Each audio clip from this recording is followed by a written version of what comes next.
Assalamualaikum warahmatullahi wabarakatuh. Halo semuanya, perkenalkan nama saya Didi Nugraha dari Program Studi Ilmu Komunikasi Universitas Bina Bangsa.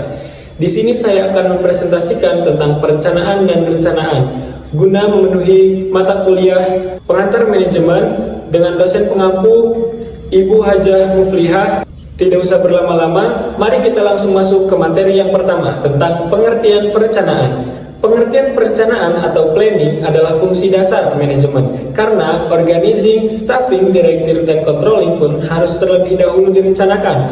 Perencanaan ini adalah dinamis. Perencanaan ini ditunjukkan pada masa depan yang penuh dengan ketidakpastian karena adanya perubahan kondisi dan situasi. Perencanaan dan rencana sangat penting karena satu, tanpa perencanaan dan rencana tidak ada tujuan yang ingin dicapai. Yang kedua, tanpa perencanaan dan rencana tidak ada pedoman pelaksanaan sehingga banyak pemborosan. Yang ketiga, rencana adalah dasar pengendalian karena tanpa adanya rencana, pengendalian tidak dapat dilakukan.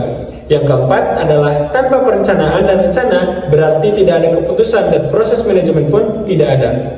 Selanjutnya adalah asas-asas perencanaan. Asas-asas perencanaan ini meliputi tentang asas pengutamaan perencanaan, asas pemerataan perencanaan, asas patokan perencanaan, asas kebijakan pola kerja, asas waktu, asas tata hubungan perencanaan, asas alternatif, asas pembatasan faktor, asas ketertarikan, asas fleksibilitas, asas ketetapan arah, dan yang terakhir asas perencanaan strategis. Materi selanjutnya yaitu jenis-jenis rencana.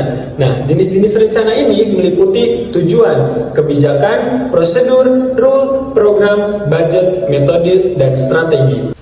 Oke, baik. Di sini saya akan menjelaskan satu persatu tentang jenis-jenis rencana. Yang pertama yaitu ada tujuan. Tujuan adalah suatu yang ingin dicapai atau hasil yang ingin diperoleh. Ini bisa berupa sasaran, cita-cita, atau hasil akhir dari suatu usaha atau kegiatan. Tujuan bisa bersifat jangka pendek, menengah, atau panjang, dan bisa sangat spesifik atau bahkan umum. Yang kedua ada kebijakan atau policy. Kebijakan adalah seperangkat keputusan yang diambil untuk mencapai tujuan tertentu. Hal ini bisa berupa rencana aksi, pedoman, atau aturan yang dibuat oleh individu, organisasi, atau pemerintah.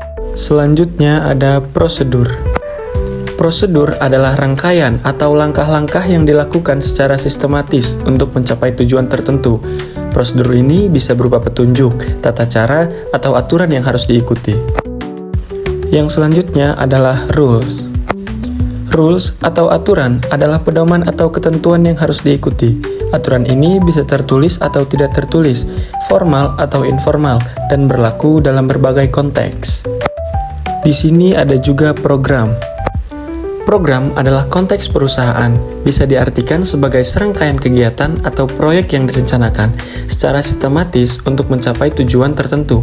Program ini bisa bersifat jangka pendek atau jangka panjang dan melibatkan berbagai sumber daya seperti manusia, keuangan, dan teknologi. Selanjutnya yaitu budget.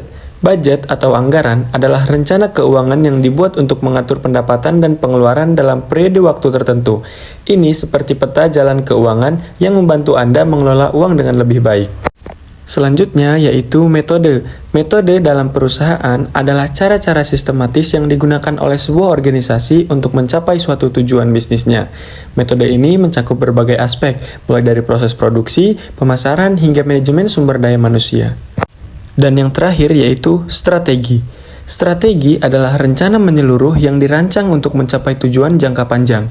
Ini adalah peta jalan yang memandu kita dalam mengambil keputusan dan tindakan untuk mencapai hasil yang diinginkan. Kita masuk ke materi Prediction and Primacy Planning. Prediction and Primacy Planning meliputi yaitu Planning Prediction. Planning Prediction ini merupakan perencanaan yang tidak didasarkan atas analisis dan perhitungan ilmiah dari data, informasi, dan fakta, tetapi hanya didasarkan atas perkiraan dan ramalan-ramalan saja. Yang selanjutnya adalah Planning Premise, adalah perencanaan ilmiah yang didasarkan atas ramalan-ramalan atau asumsi-asumsi yang menyatakan suatu latar belakang dari kejadian.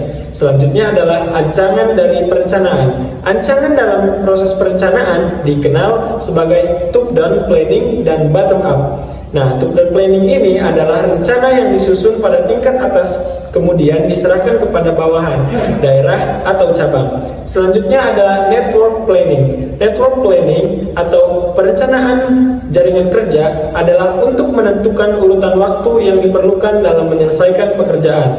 Nah, yang terakhir adalah PERT.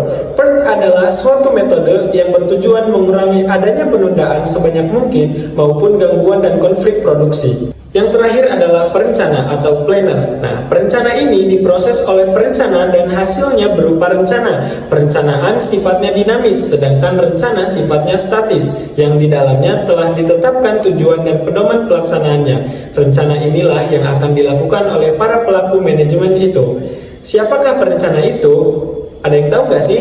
Nah, jadi perencana pada dasarnya semua manajer yang melaksanakan perencanaan dan menjadi perencana atau planner. Perbedaannya hanya terletak dalam luasnya rencana yang disusunnya. Semakin tinggi posisi pejabat dalam organisasi, maka semakin luas bidang rencana yang disusunnya, seperti rencana menyeluruh atau master plan, rencana bagian, dan rencana teknik pelaksanaannya. Nah, kita sudah masuk ke materi yang terakhir atau kesimpulan dari semua materi yang saya sampaikan. Jadi, kesimpulannya adalah perencanaan dan rencana adalah dua hal yang saling terikat. Perencanaan memberikan arah, sedangkan rencana adalah peta jalan untuk mencapai tujuan tersebut. Dengan perencanaan yang baik, kita dapat meningkatkan peluang keberhasilan dalam mencapai tujuan kita. Mungkin hanya itu yang bisa saya sampaikan. Kurang lebihnya saya mohon maaf apabila ada kata atau ucapan saya yang kurang jelas. Terima kasih. Wassalamualaikum warahmatullahi wabarakatuh.